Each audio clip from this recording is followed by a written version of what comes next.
Hello and welcome back. I'm the host of the Board Book Geek, William James. There's been drama in Bookland, and I decided to split this video into two parts, one on this channel, one on my second channel, because this one is about Hillary Harwell and just the Twitter incident, and the second one is my own personal story, and I think people don't need a 4-hour video. I'm not in praise of shadows. So let's look at what's going on. Let's look at my disgusted opinion of literary agents and why these people need exterminating, metaphorically speaking. Enjoy.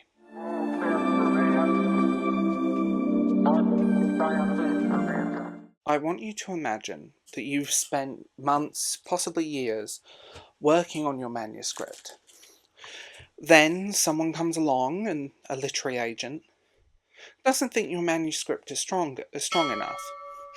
So rather than working with you as a writer and getting the right people and editors and people involved in your work, they tweet out publicly that they would like someone to write a book with the same concept as yours. That's what Hillary did here. And all I'm going to say is it's gross. And I have a part 2, as I said, I have a part 2 of this video that will be available on my second channel, which is the personal side of this, but I don't think people here would be that interested. So let's talk about it.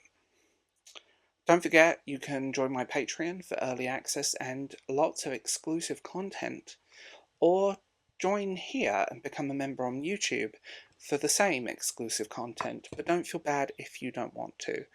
I get it, money is tight for everyone right now.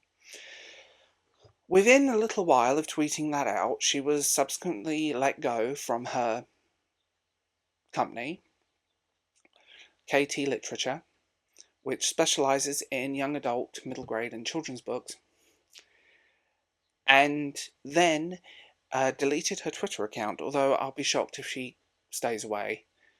But currently, as I'm recording this, she still has this information in her Linktree and her Instagram, and I'm also going to add that there is so many reasons why people aren't getting published. I have many personal stories that single out the fact that I'm unwilling to use my sexuality to sell a book. That I'm unwilling to use my mixed heritage to sell a book, when I think the story should speak for itself. I've also had people openly saying they will not represent my work because I identify as male.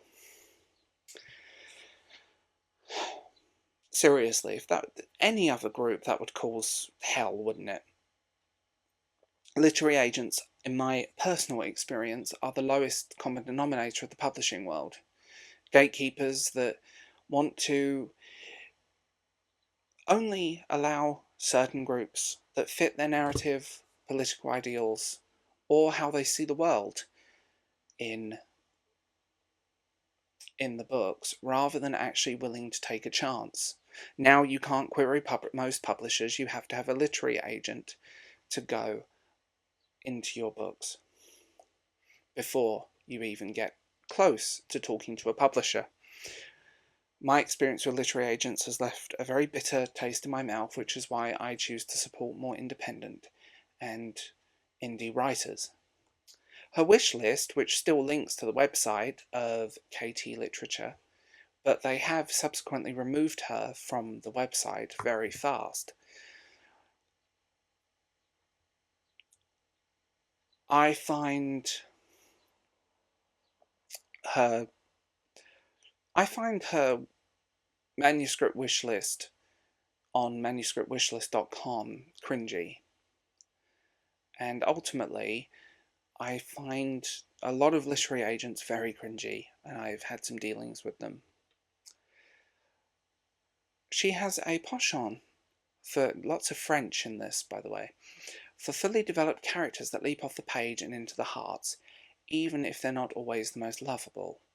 For tightly written stories that show her new ways to look at the world, from eloquent poise, lush atmosphere, strong emotional resonance, and stories told from diverse perspectives so that more children and young people can find themselves inside the pages of the book we help create. She is currently looking for middle grade and young adult projects, both realistic and fantastical, as well as picture books, chapter books, and graphic novels from author illustrators. Her wish list includes stories from BIPOC, LGBTQ authors and any other traditionally marginalised group, rich and cultural influenced fantasy worlds, all YA romantasy. I hate the word romantasy.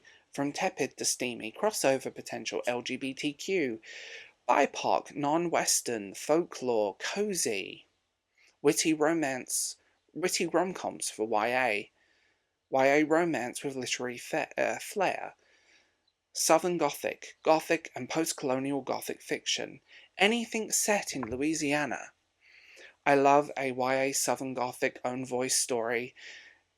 Give me mystery, dark magic, the bayou, Cajun or Creole culture. Fast-paced, twisted thrillers, especially set in the woods. Psychological, speculative, suspenseful. Dear God, this woman would drive me mad. This person, not just woman, before anyone gets me in trouble for singling that out. YA mysteries, atmospheric horror, not so much on the gore. Genre bending, speculative fiction. Sweeping, immersive YA, historical, about obscure aspects of history. Own voice, alternative history, a plus. Gorgeous literary poise. You're asking too much from YA writers. Let's be honest. Let's be honest. Atmosphere is key. Lush and immersive for all genres. Transport me from the great sense of my taste here. Check out A Game of Nocturnes. So immersive. With two O's.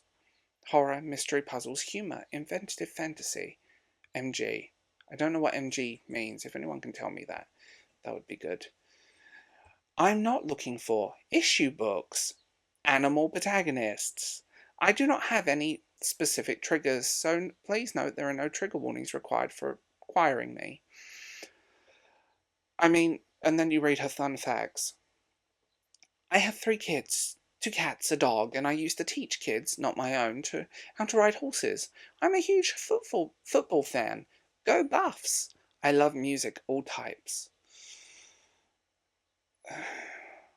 I mean, fun fact, I went to high school with John Mayer. Yes, that John Mayer. James Blake, former tennis player, and Justin Long, actor. Submission Guide. I just... like, her list of hashtags are just cringy and frustrating.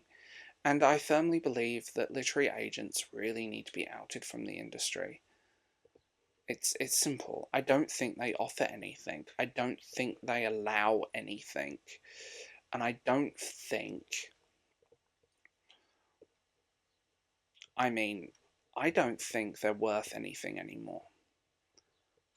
My personal experience with these people has left me very bitter, and when I see stuff like this, where people are openly asking for people to write something in the vein of something they acquired from someone else, I think it's kind of trashy. I think it's kind of crude, and I think it's kind of sad.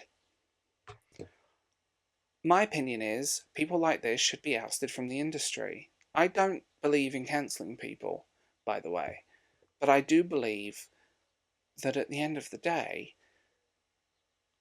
how are writers supposed to succeed when you have gatekeepers like this telling you your work isn't good enough? Or telling you that you can't do this and can't do that? I mean, that's a whole other story, isn't it? Literary agents exist in this weird bubble where they want to create things, and ultimately, there is a reason many people are turning to the Iron Age and independent publishing and small publishing houses to get their work out there. Hell, even doing it itself. If you have the money behind you, you can literally work with the same editors, cover artists, and people that work with the Big Five. It's not that difficult. As a creative, I find this sort of destruction of creative industry to be a very bad thing. I mean, literally,